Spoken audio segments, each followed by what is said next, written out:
Снегурочка, принцесса София, Миньоны и другие герои детских мультиков совершали вместе с ребятами новогоднее путешествие по сказочному царству. На несколько часов главный зал Дома Москвы в Сухуми стал центром веселья и встречи главного праздника в году.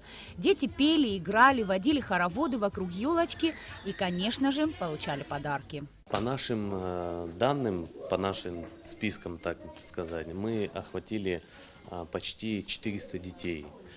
В данном зале, конечно, столько мы не смогли уместить, но подарки, они у нас будут храниться в нашем центре еще, как говорится, ни день, ни два. Каждый подарок дойдет до своего, так скажем, хозяина. Многие нас поддержали.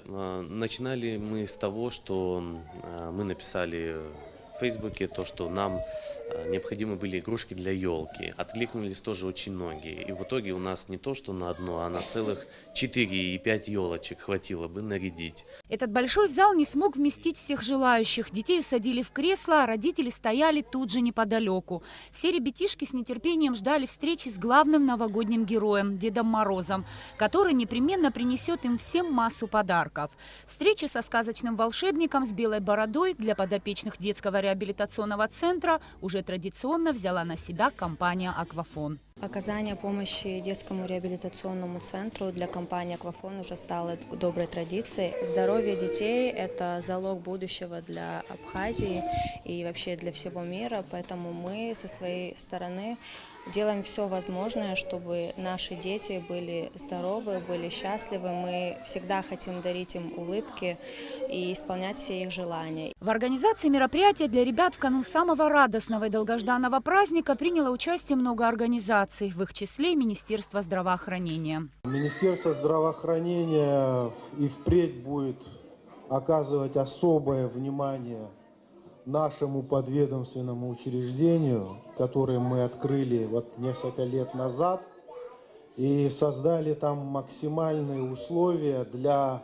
проведения всех необходимых образовательных, оздоровительных, реабилитационных мероприятий. Мы намерены и впредь развивать данное учреждение и его подведомственные отделения по всей республике, для того, чтобы максимально обеспечить все необходимые условия нашим детям. За давностью дней уже никто точно и не вспомнит, как началась дружба деток с ограниченными возможностями и Международного фонда АПСН.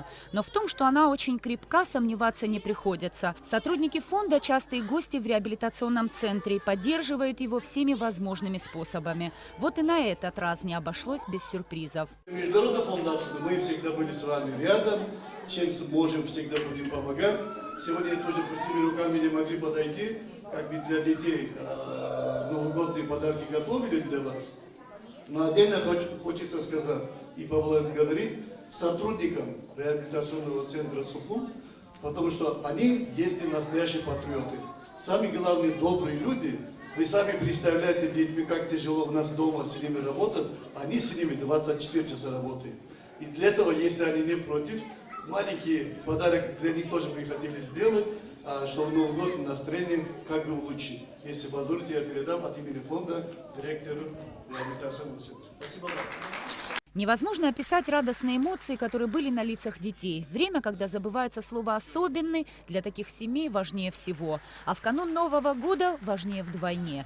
Ведь будни ребят не всегда наполнены яркими красками. А знакомиться с новыми друзьями или просто веселиться под звуки любимых песен им хочется гораздо чаще. Нисфарш Бабислан Джинджоли, Абхазское телевидение.